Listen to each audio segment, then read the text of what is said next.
Berjumpa lagi dengan saya di DGS Official. Pada kesempatan ini saya akan melanjutkan pembahasan tentang gereja-gereja timur, dan terutama pada kesempatan ini saya membahas tentang 4 gereja timur yang mengaku tetap berada dalam persatuan dengan Roma, dan mereka mengakui bahwa mereka tidak pernah berpisah dengan uskup Roma atau gereja Katolik Roma. Seperti saya sebutkan pada pembahasan sebelumnya bahwa gereja Bizantin Italo-Albania tidak pernah terpisah meskipun ritus mereka adalah Bizantin. Namun mereka selalu menjadi bagian dari kepatriarkan Roma. Selain itu, dulu memang ada beberapa keuskupan Bizantin yang berada di bawah yurisdiksi Roma sebagai patriarknya. Yurisdiksi kepatriarkan saat ini murni berkaitan dengan geografi. Kemudian, gereja Siromalabar dan Maronit juga mengklaim diri bahwa mereka tidak pernah berpisah dengan Roma. Dalam arti mereka tidak pernah secara sengaja memutuskan persekutuan dengan Katolik Roma. Namun hal ini tidak berarti bahwa selalu ada komunikasi dan hubungan persekutuan yang nyata antara kedua gereja ini dengan gereja Katolik Roma.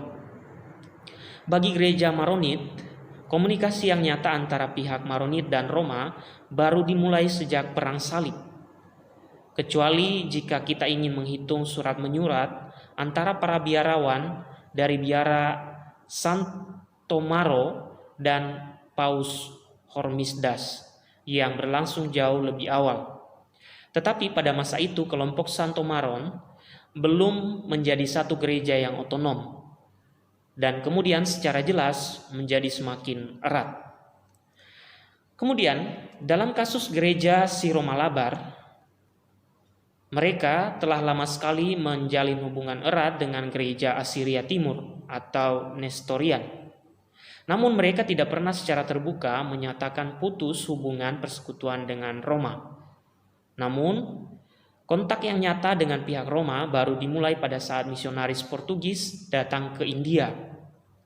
Umat Kristen Malabar menunjuk kedekatan yang luar biasa dengan para misionaris Portugis. Bahkan, kedekatan ini memungkinkan diangkatnya seorang Latin berkebangsaan Portugis menjadi uskup bagi umat Siromalabar. Kemungkinan terjadinya hal-hal semacam ini kemudian dijadikan dasar untuk menyatakan bahwa gereja Siromalabar tidak pernah berpisah dari persekutuan dengan gereja Katolik Roma. Kemudian, gereja Katolik Yunani Ukraina adalah gereja Katolik Timur terbesar. Gereja Katolik Yunani Ukraina adalah gereja dengan ritus Bizantium yang berada dalam persekutuan penuh dengan Paus Roma. Nama lain untuk gereja ini adalah Gereja Katolik Yunani atau Gereja Katolik Ukraina atau Gereja Katolik Ukraina Ritus Bizantin atau Gereja Katolik Kiflan. Nah, nama Gereja Katolik Yunani diperkenalkan oleh Kaisar Maria Theresa pada tahun 1774 untuk membedakan gereja ini dari Gereja Katolik Roma dan Gereja Katolik Armenia. Dalam dokumen resmi gereja, istilah Ecclesia Rutena Unita digunakan, dan pada tahun 1960 nama Gereja Katolik Ukraina mulai digunakan dalam dokumen resmi untuk merujuk pada umat Katolik Ukraina di diaspora dan gereja di bawah tanah di Soviet. Nah, di dalam dokumen statistik tahunan kepausan Annuario Pontificio, nama Gereja Katolik Ukraina Ritus Bizantium digunakan.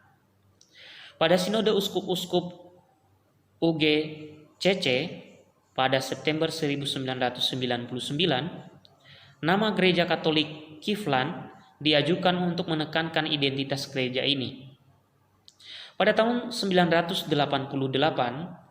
Pangeran Volodymyr Agung menjadikan kekristenan dalam ritus Bizantin Slavik sebagai agama nasional dari negara ini, Kiflan Rus.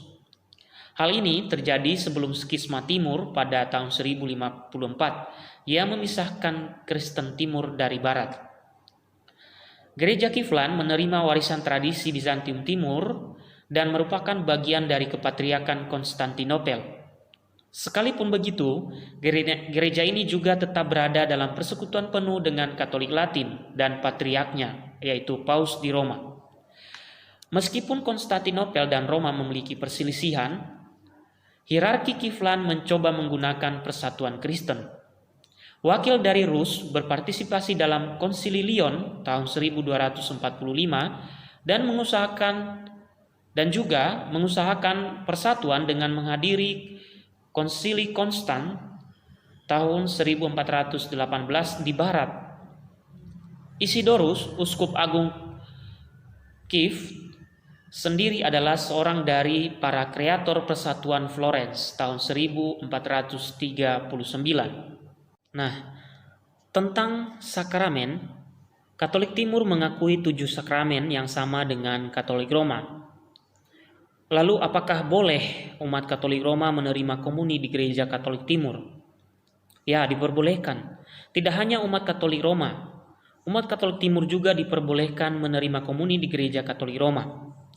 Dan umat Katolik Timur juga diperbolehkan menerima komuni di Gereja Katolik Timur lainnya. Hal ini karena ke-23 gereja ini memiliki persatuan yang penuh dan mengakui iman yang sama.